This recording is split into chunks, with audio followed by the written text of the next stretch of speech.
कल पार्ट 1 देखे थे इसका साइंस का, ठीक है। चैप्टर 1 जो था आपका साइंस का, ठीक है। चैप्टर 1 जो साइंस था आपका वो हम लोग कल इसका पार्ट 1 देखे थे और इसमें हम लोग लगभग 34 प्रश्न को देखे थे, है ना। तो आज हम लोग यहाँ से आगे बढ़ाते हैं, हम लोग आगे देखते हैं, ठीक है। चलिए देखिए, तो यहाँ पे पहला क्वेश्चन हम लोग स्टार्ट करते हैं। उससे पहले साथियों में बता दें कि अगर आप चैनल पे नए हैं तो चैनल को सब्सक्राइब कर लीजिए, साथ में बेल आइकन को दबा दीजिए, क्योंकि आपकी जो बोर्ड परीक्षा होने वाला है उस बोर्ड परीक्षा में ये 1 नंबर वाले प्रश्न बहुत ज़्यादा महत्वपूर्ण भूमिका निभाने वाला है, क्योंकि टर्म 1 आपका सिर्फ होगा 1 नंबर वाला है। तो चलिए आप चैनल को सब्सक्राइब कर लीजिए, दोस्तों के पास जरूर शेयर कर दीजिए, क्योंकि इस चैनल के ऊपर सभी प्रकार के MCQ प्रश्न अपलोड किए जाएंगे, सभी सब्जेक्ट का भी। तो चलिए पहला प्रश्न देखते हैं। आज का पहला प्रश्न कि शरीर में कार्बोहाइड्रेट के टूटने से बनता है, तो शरीर में जब कार्बोहाइड्रेट टूटता है तो क्या बनता है। ऑप्शन 4 दिया हुआ है, ग्लूकोज, मूलकोज, ग्लूकोजल और इनमें से कोई नहीं। 4 ऑप्शन दिया हुआ है, ठीक है। इसका सही आंसर क्या हो जाएगा। तो जब कार्बोहाइड्रेट टूटता है ना, जब कार्बोहाइड्रेट टूटता है तो ग्लूकोज बनाता है। क्या बनाता है? ग्लूकोज। ऑप्शन नंबर ए सही हो जाएगा। और अगर आप इसका पार्ट 1 वीडियो नहीं देखे हैं तो डिस्क्रिप्शन में लिंक डाला गया, वहाँ से देख लें, या प्लेलिस्ट बना दिया जा रहा है, वो आप जाके वहाँ से चेक कर सकते हैं, ठीक है। चलिए, तो 39 नंबर क्वेश्चन लिखिए, आज का दूसरा क्वेश्चन, और क्वेश्चन नंबर यहाँ पे 39 कुल मिला के, ठीक है। कि ग्लूकोज हमारे शरीर में कोशिकाओं में उपस्थित ऑक्सीजन से अभिक्रिया कर देता है। तो कर देता है और क्या करता है, कर क्या देता है वो बताना है आपको। तो क्या देता है, यहाँ पे 4 ऑप्शन दिया हुआ है, इस ऑप्शन में से सही आंसर क्या होगा वो आपको बताना है। देखिए यहाँ पे अगर आपको पता है तो आप कमेंट कर दीजिएगा फटाक से कि नहीं इसका आंसर ये होगा। तो इसका आंसर क्या हो जाएगा, तो यहाँ पे दिया हुआ ऑप्शन 4 की कार्य, ऊर्जा का नियम, इनमें से कोई नहीं। तो देखिए ग्लूकोज हमारे शरीर में कोशिकाओं में उपस्थित ऑक्सीजन से जब अभिक्रिया करता है ना तो ऊर्जा देता है। क्या देता है? ऊर्जा। ऑप्शन नंबर 2 सही हो जाएगा, ठीक है। चलिए हम लोग आगे देखते हैं। नेक्स्ट क्वेश्चन कहता है कि फेरस सल्फेट को गर्म करने, फेरस सल्फेट के क्रिस्टल को गर्म करने पर क्रिस्टल का हरा रंग बदल जाता है। जो क्रिस्टल जो होते हैं वो जो फेरस सल्फेट जो है वो जो हरा रंग का होता है वो बदल जाता है। तो किस रंग में बदल जाता है वो पूछ रहा है। तो यहाँ पे नीले में, सफ़ेद में, पीला में या लाल में। यहाँ पे ऑप्शन नंबर 4 है, या लाल में, ठीक है। तो इस किस में बदल जाता है, तो ये बदल जाता है सफ़ेद में, ठीक है। किस में? सफ़ेद में बदल जाता है। ऑप्शन नंबर 2 सही हो जाएगा। चलिए 41 नंबर प्रश्न देखिए कि सीमेंट के निर्माण में उपयोग होता है। तो सीमेंट के निर्माण में क्या उपयोग होता है, तो अगर आपको पता है तो फटाफट कमेंट करते जाइएगा। इसमें क्या है कि CO2, CaO, SO2 और SO3। तो सीमेंट के निर्माण में जो प्रयोग किए जाते हैं वो कैल्शियम ऑक्साइड CaO, ठीक है, इसका प्रयोग होता है। चलिए आगे देखते हैं 42 नंबर क्वेश्चन कि ऊष्मा वियोजन अभिक्रिया का उदाहरण है। तो ऊष्मा वियोजन अभिक्रिया का, इस बात को देखिएगा कि ऊष्मा वियोजन, जब आप वियोजन अभिक्रिया आप पढ़े होंगे तो वियोजन अभिक्रिया में 3 प्रकार की वियोजन अभिक्रिया आप देखे होंगे कि उसके 3 टाइप्स थे। टाइप्स नहीं कह सकते, 3 प्रकार से उसमें हम लोग अभिक्रिया करवा रहे थे। एक ऊष्मा के थ्रू से, एक प्रकाश के थ्रू से, एक विद्युत के थ्रू से। तो यहाँ पे पूछ रहा है कि ऊष्मा वियोजन अभिक्रिया का उदाहरण यहाँ पे दिया हुआ है, कौन सा है वो आपको बताना है। तो इसका कौन सा हो जाएगा, तो ऑप्शन 4 दिया हुआ है, इस 4 में से कौन सा हो जाएगा। देखिए हम लोग जब कैल्शियम कार्बोनेट को जब गर्म कर रहे थे तो वो टूट रहा था CaO + CO2 में, ठीक है। तो इसका सही आंसर क्या जाएगा, ऑप्शन नंबर 2, ठीक। चलिए आगे हम लोग देखते हैं क्वेश्चन। नेक्स्ट कह रहा है कि प्रकाश वियोजन, अभी हम लोग ऊष्मा देखा, प्रकाशीय वियोजन अभिक्रिया का उदाहरण देना है आपको। तो प्रकाश वियोजन अभिक्रिया का उदाहरण दिया हुआ, देखिए ऑप्शन 4। यहाँ पे देखिए 2 लगा हुआ, पहले में संतुलित है ना, 2H2O अभिक्रिया करके बनाता है 2H2 + O2, या फिर CaCO3 अभिक्रिया करता है बन जाता है CaO + CO2, या AgCl अभिक्रिया करके बनाता है 2Ag + Cl2। इनमें से कौन सा होगा तो आपको बता देना है। तो प्रकाश वाला जो होगा ना, हम लोग पढ़े थे प्रकाश वाला AgCl, जब प्रकाश की उपस्थिति में अभिक्रिया करता था तो एक टूट जाता था 2 भागों में। तो यहाँ पे इसका ऑप्शन 3 सही हो जाएगा। विद्युत वाला आप आ गया, देखिए विद्युत भी आपके सामने दिख रहा होगा। तो वियोजन अभिक्रिया किस, इधर नहीं, आपको माफ कीजिएगा, यहाँ पे विद्युत है 44। विद्युत वियोजन अभिक्रिया का उदाहरण है। तो विद्युत वियोजन अभिक्रिया का उदाहरण जो है वो कौन सा हो जाएगा, तो इसका सही है। देखिए इसमें हम लोग ये देख लिए क्या हो गया था, ये आपका हो गया ऊष्मा वाला, ये हो गया आपका विद्युत, ये क्या कहते हैं प्रकाश, और ये जो आपका हो जाएगा विद्युत। जल में हम लोग जब विद्युत डालते हैं तो वो 2 भाग में टूटता है, ठीक है। ऑप्शन ये आपका सही हो जाएगा। 45 नंबर क्वेश्चन, और वियोजन अभिक्रिया किस अभिक्रिया के विपरीत होते हैं। तो वियोजन अभिक्रिया जो है वो किस अभिक्रिया के विपरीत होते हैं, तो संयोजन अभिक्रिया में जुड़ता है, वियोजन अभिक्रिया में टूटता है, ये विपरीत है। तो इसका सही क्या हो जाएगा, ऑप्शन देखिए विस्थापन, द्विस्थापन या संयोजन। तो इसका संयोजन सही आंसर हो जाएगा। क्या हो जाएगा, संयोजन सही हो जाएगा। 46 नंबर प्रश्न को हम लोग देखते हैं। 46 नंबर प्रश्न में दिया हुआ है कि जल के विद्युत विच्छेदन से ऋण इलेक्ट्रॉन या फिर कैथोड जिसको कहते हैं, ठीक है। पर कौन सी गैस एकत्रित होती है कैथोड के ऊपर, ये अगर नहीं आप याद रख पाते हैं, ये नहीं समझ में आ रहा है तो यहाँ पे कैथोड लिखा हुआ है, तो कैथोड के ऊपर कौन सी गैस एकत्रित होती है वो बताना है आपको। तो बता दें कि कैथोड के ऊपर जो गैस एकत्रित होती है वो हाइड्रोजन गैस एकत्रित होती है। ऑप्शन नंबर ये सही हो जाएगा, ठीक है। 4 ऑप्शन था, इसमें से आपका सही ऑप्शन नंबर ये हो जाएगा। चलिए हम लोग देखते हैं आगे। 46 नंबर में है कि जल के विद्युत विच्छेदन से धन इलेक्ट्रोड मतलब कि एनोड, कैथोड जो है वो ऋणात्मक है, जो एनोड है वो धनात्मक है, ठीक है, ये आपको याद रखना है। पर कौन सी गैस एकत्रित होती है, इसमें कौन सी गैस एकत्रित होती है, तो उसमें हाइड्रोजन जो एकत्रित हो रहा था, इसमें ऑक्सीजन क्या हो जाएगा, ऑक्सीजन, ऑक्सीजन आयोजन हाइड्रोजन हाइड्रोजन पेरोक्साइड, यहाँ पे ऑक्सीजन गैस एकत्रित होता है, ठीक है। जल में हाइड्रोजन गैस ऑक्सीजन गैस से है, जो जल जैसे में जल है उसमें हाइड्रोजन गैस ऑक्सीजन गैस से किस अनुपात में है वो पूछ रहा है। तो देखिए, तो हाइड्रोजन जो है वो H2 है और ऑक्सीजन वो है, तो ये 2 है, ये 1 है। तो यहाँ पे देखिए ऑप्शन दिया हुआ आधा, 2 गुना, 3 गुना, बराबर। देखिए 2 गुना है, कितना है 2 गुना, तो ऑप्शन 2 आपका सही हो जाएगा। जल का सूत्र क्या होता है, तभी जल का सूत्र हम यहाँ पे लिख ही दिए हैं, तो इसका सही आंसर क्या हो जाएगा, तो देखिए H2O, ठीक है। यहाँ पे देखिए गलत लिखा गया, ऐसे नहीं गड़बड़ाइएगा कि नहीं H2O यहाँ भी लिखा हुआ मिले तो ठीक, नहीं मिले तो देखिए हल्का सा 2 देखिएगा, उसको टिक ना लगा दीजिएगा, समझिएगा कि H2O कैसे लिखा जाता है इसको। चलिए 50 नंबर क्वेश्चन को हम लोग देखते हैं। कह रहा है कि सूर्य प्रकाश की उपस्थिति में सिल्वर क्लोराइड का श्वेत रंग किस रंग में बदल जाता है। तो जब सूर्य की प्रकाश में सिल्वर क्लोराइड AgCl को हम लोग अभिक्रिया करवाते हैं तो उसका रंग बदल जाता है, तो किस रंग में हो जाता है, इंपॉर्टेंट क्वेश्चन है। तो ये धूसर रंग में हो जाता है, किस में हो जाता है, धूसर रंग में हो जाता है, ठीक है। चलिए हम लोग आगे देखते हैं क्वेश्चन नंबर 51। तो सिल्वर क्लोराइड की तरह ही सूर्य प्रकाश में अभिक्रिया करता है। तो हम लोग याद किए थे कि सिल्वर क्लोराइड और एक है और एक दूसरा कौन सा है, तो देखिए यहाँ पे सिल्वर नाइट्रेट या सिल्वर आयोडाइड या सिल्वर ब्रोमाइड। तो हम लोग जो अभिक्रिया 2-3 अभिक्रिया इसका हम लोग देखे थे, किताब में दिया हुआ है। सूर्य प्रकाश की उपस्थिति में जब अभिक्रिया करवाया जाता है क्या होता है, एक सिल्वर क्लोराइड था और एक सिल्वर ब्रोमाइड था। तो ऑप्शन नंबर सी आपका 3 सही हो जाएगा, ठीक है। कॉपर सल्फेट के घोल का रंग है, तो कॉपर सल्फेट जो है, कॉपर सल्फेट है उसका घोल का जो रंग है वो जो है नीला है, क्या है, रंगीन है, हाँ नीला है, हरा है, लाल है, तो इसका सही आंसर हो जाएगा नीला है, ठीक है। चलिए 53 नंबर क्वेश्चन देखिए कि कॉपर सल्फेट घोल से लोहे द्वारा कॉपर को अलग कर देना अभिक्रिया का लगा। कॉपर सल्फेट है उससे लोहा को अलग कर दिया, इसको अलग कर दिया, कॉपर सल्फेट घोल से लोहा द्वारा कॉपर को अलग कर दिया गया। नहीं, इसमें कह रहा है कि कॉपर सल्फेट है, ठीक है, उसमें अभिक्रिया कर रहा है और लोहा कॉपर सल्फेट को भगा दे रहा है वहां से। तो किस प्रकार का अभिक्रिया होगा, तो वो जो अभिक्रिया होगा वो बताना है आपको। तो ये कौन सा अभिक्रिया हो जाएगा, विस्थापन अभिक्रिया हो जाएगा, ठीक है। क्या हो जाएगा, विस्थापन अभिक्रिया हो जाएगा। कह रहा है CuSO4, नहीं समझे आप, Fe अभिक्रिया करता है, ये बनाता है अभिक्रिया करने के बाद FeSO4 प्लस Cu। देखिए Cu इसके साथ था, ये इसको भगा दिया, बाहर कर दिया, बोला चलो हटाओ, यहाँ पे आके बैठ गया, Cu की जगह पर Fe आ गया। इसमें कौन सी अभिक्रिया हो रही है वो पूछ रहा है, इसमें विस्थापन अभिक्रिया हो रही है। क्या हो रही है, विस्थापन अभिक्रिया हो रही है, ठीक है। चलिए हम लोग देखते हैं 54 नंबर क्वेश्चन। 54 नंबर क्वेश्चन में दिया हुआ है कि कॉपर Cu एवं लोहा Fe धातु में कौन अधिक क्रियाशील है। तो अभी अब बता दिखाएं आपको यहाँ पे कि Cu से Fe ज्यादा क्रियाशील था, इसीलिए Cu को विस्थापित कर दिया। तो इसमें क्या सही आंसर हो जाएगा, Fe। इसका क्या आंसर हो जाएगा, सही Fe हो जाएगा, ठीक है।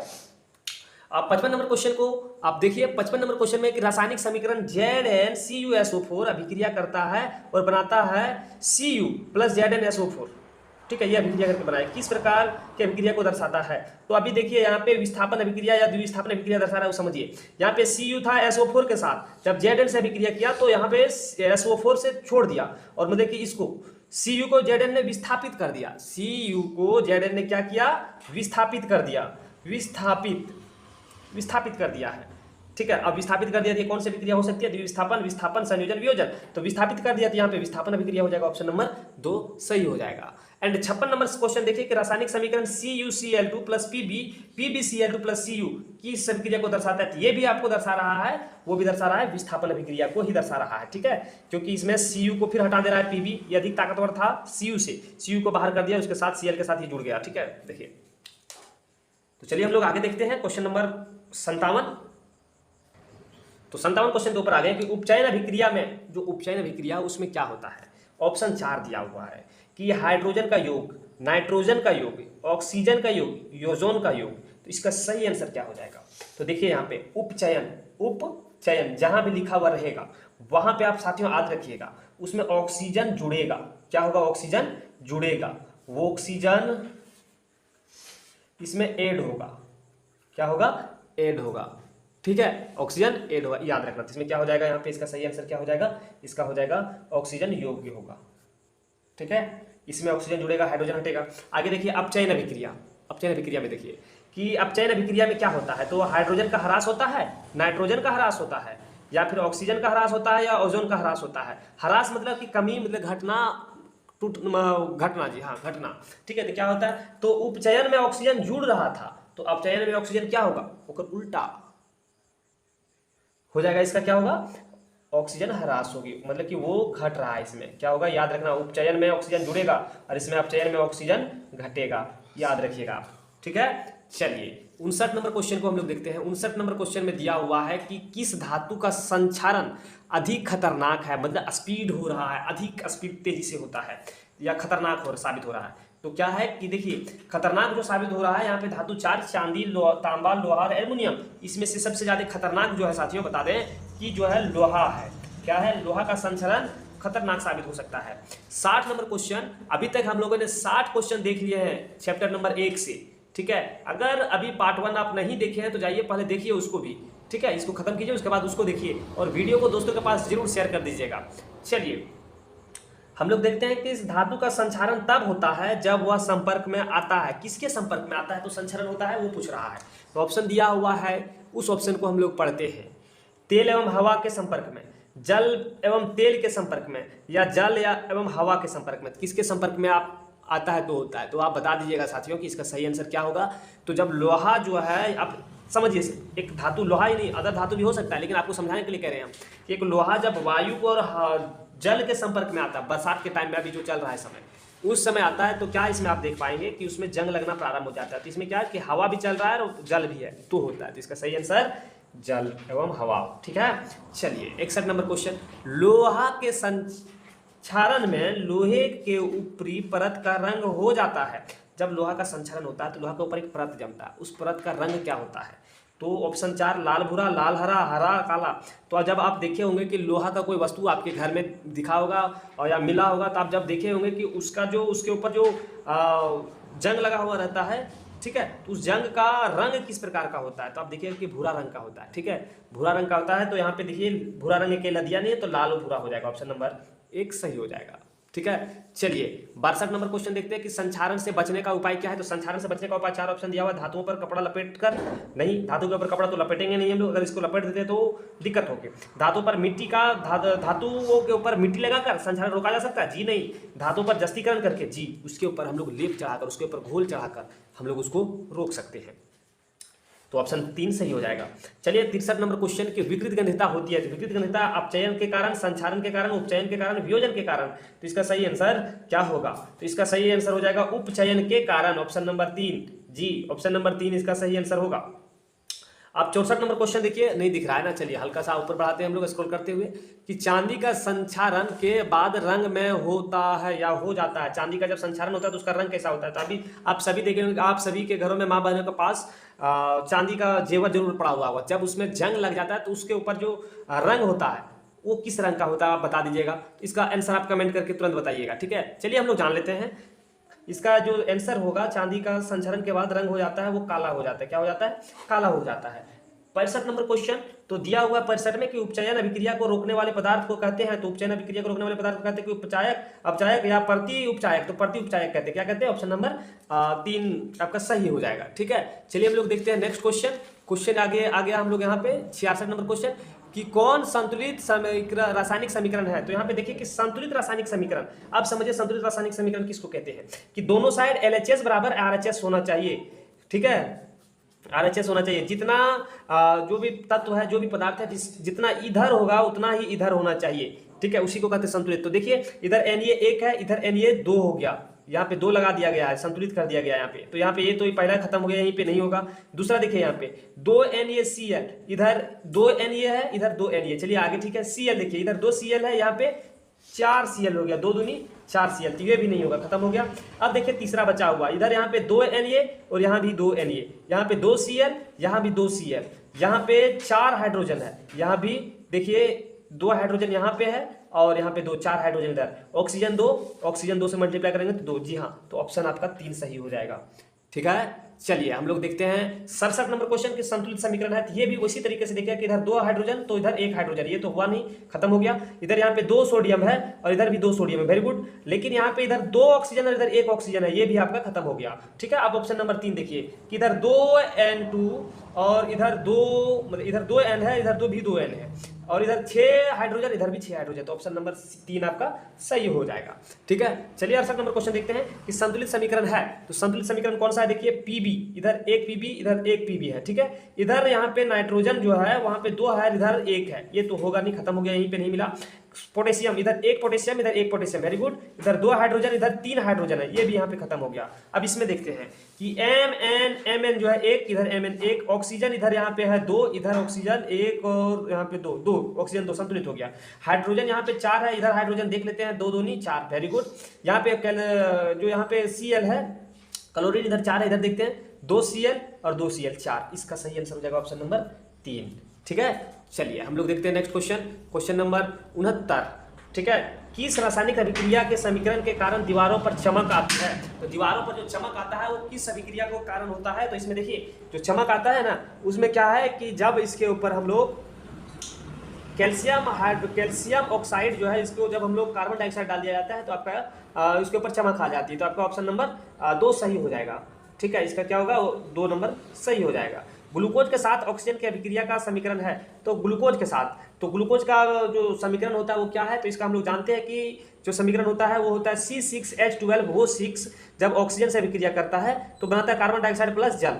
ठीक है, लेकिन इसमें आप देखिए, ध्यान दीजिएगा, संतुलित है या नहीं है वो पहले चेक कर लेते हैं। इधर कार्बन कितना है, 6 कार्बन, इधर 6 कार्बन, इधर हाइड्रोजन 12, इधर हाइड्रोजन 6 दूनी 12, इधर ऑक्सीजन 6 और 12 6 18, इधर 6 दूनी 12 और 6 18, जी हाँ संतुलित है। तो इसका ऑप्शन नंबर 3 सही हो जाएगा। ठीक है, एंड लास्ट क्वेश्चन इस चैप्टर का। ठीक है, आपका वीडियो यहीं पे समाप्त होता है। उससे पहले एक क्वेश्चन बचा हुआ, उसको देख लेते हैं। इस क्वेश्चन को देखने से पहले साथियों, अगर चैनल पे आप नए हैं तो चैनल को सब्सक्राइब कर लीजिए, साथ में बेल आइकन को दबा लीजिए। क्या है कि संतुलित समीकरण जो रासायनिक समीकरण है, तो बताइए यहाँ पे संतुलित रासायनिक समीकरण कौन है। पहले एक साइड से चेक कीजिए, हम लोग नीचे से चेक करते हैं। ठीक है, यहाँ पे देखिए AgCl2, यहाँ पे Ag 1 है, इधर भी Ag 2 है, ये तो नहीं होगा, बराबर नहीं हुआ। इधर Ag 1 है, इधर Ag 1 है। ठीक है, इधर Cl 1 है, इधर Cl 1 है, ये तो संतुलित हो गया। लेकिन देखते हैं ये भी इधर 2 Ag है, इधर 2 Ag है, इधर 2 Cl है और इधर भी 2 Cl है। ठीक है, तो ये भी आपका संतुलित है। ठीक है, तो ये दोनों में से आप दोनों आपका संतुलित है। ठीक है, तो दोनों संतुलित आपका है। ठीक है, तो चलिए आपका वीडियो को हम लोग यहीं पे समाप्त करते हैं। अब आपका वीडियो यहीं पे समाप्त होता है। अब हम लोग वीडियो को अंत करते हैं। इस चैप्टर का हम लोग 70-71 क्वेश्चन देखे, 70 प्लस क्वेश्चन को हम लोग देख लिए हैं। अगर आप सभी प्रश्न को नहीं देखे, पार्ट 1 वीडियो नहीं देखे, तो वीडियो को जाकर देख लीजिए। उसके बाद फिर हम लोग मिलेंगे नया चैप्टर के नए वीडियो लेकर। तब तक आपसे अलविदा लेते हैं। जय